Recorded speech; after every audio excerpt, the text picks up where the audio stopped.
from medical equipment to high-speed internet and cable, and even in airbags. Experts say supplies are deflating. Production is slowing in many places and won't likely increase for several years. With reservoirs depleted and prices jumping 135%.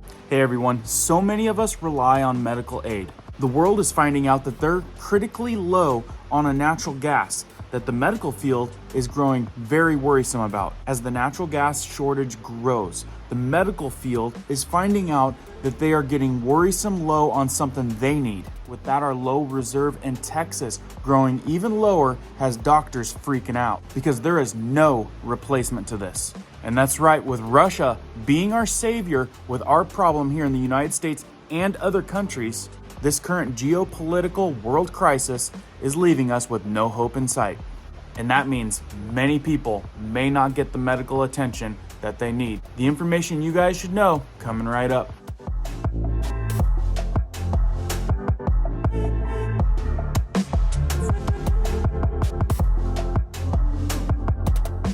Welcome back to all of our amazing subs. If you're brand new here, like news that affects you, prepping tips, emergency preparedness how-tos weekly, be sure to hit that notification bell so you guys can stay up to date. Let's jump into this one.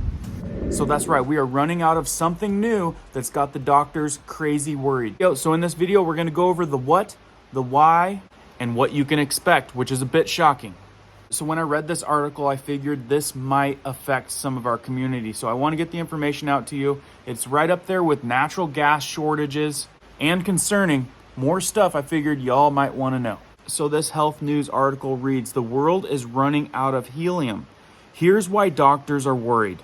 A global helium shortage has doctors worried about one of the natural gases' most essential and perhaps unexpected uses. As strange as it sounds, the lighter than air element, often used to give the buoyancy in balloons, as we all know, also powers the vital medical diagnostic machine known as the MRI. It cannot function without some 2,000 liters of ultra-cold liquid helium, keeping the magnets cool enough to work. So one item that might be out of commission soon is an MRI machine, which is huge. Helium has become a big concern, said Mahesh, a professor of radiology at Johns Hopkins School of Medicine in Baltimore, especially now with the geopolitical situation. Helium has been a volatile commodity for years. This especially is true in the United States, where the Texas-based Federal Helium Reserve is dwindling as the government tries transferring ownership to private markets. And we had big hopes getting it from Russia. Until this year, the US was counting on Russia to ease the tight supply. An enormous new facility in eastern Russia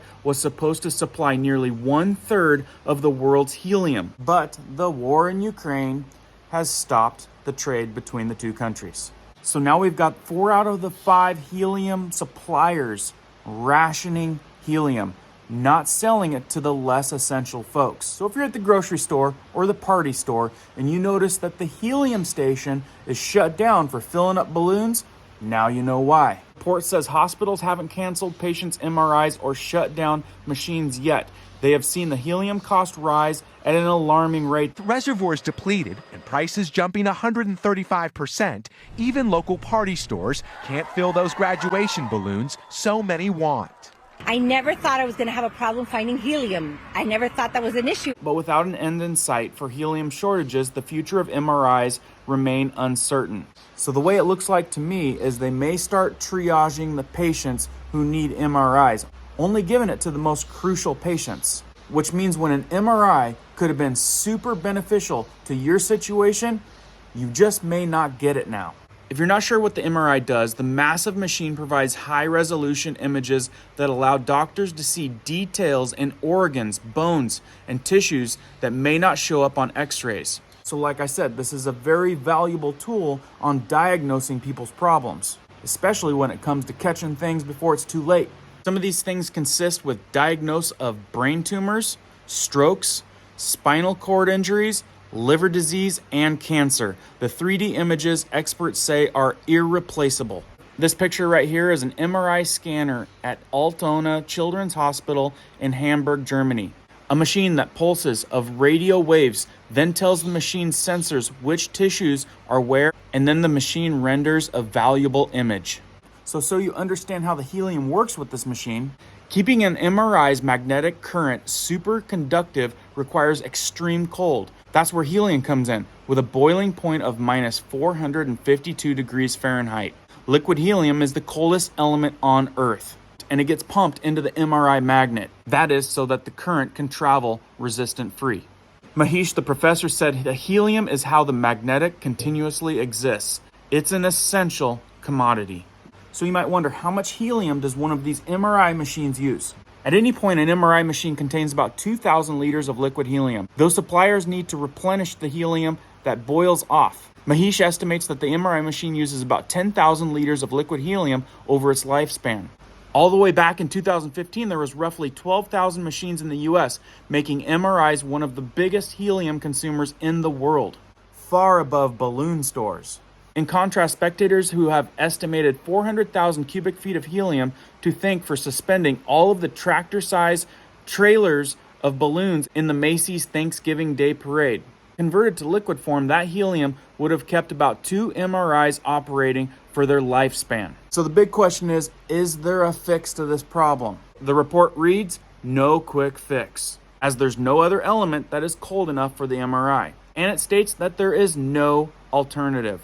Kraft of Premier Health said, without helium, MRIs would have to shut down. So with no replacement of the MRI machine, there is this. GE and Siemens are both developing MRIs that are requiring less liquid helium. The problem with that is they're not totally finished with it. Each machine weighs 50,000 pounds, and they'd have to replace about 12,000 MRI machines. And this is just with an MRI machine that uses less helium. They go on to say that the concern of the shortage becomes so acute that we can't even set up the new scanners. So the University of Wisconsin says, what if they set up all these and then there's no helium? It goes on to read, as doctors dread possibly the worst case scenarios, scientists who use liquid helium for research are already there. When suppliers begin rationing this summer, Harvard University physicists Amir Yacobi and Philip Kim shut down around half of their lab's projects. And on the opposite side of the country, the University of California, Davis reported that one of its helium suppliers cut allocations by half, including for medical use. So it goes on to read that this shortage is really pushing the experimental usage of machines and other things that they can do that use less helium. So I suppose if you were thinking about getting an MRI or you have one scheduled, you might want to jump on that sooner than later, because I don't think these shortages are going anywhere. With that, I figured this was good information that some of y'all might want to know. As I know more important things I think that you guys should know, I'll keep you posted. Keep prepping, keep learning, keep doing. We'll see you guys on the next one.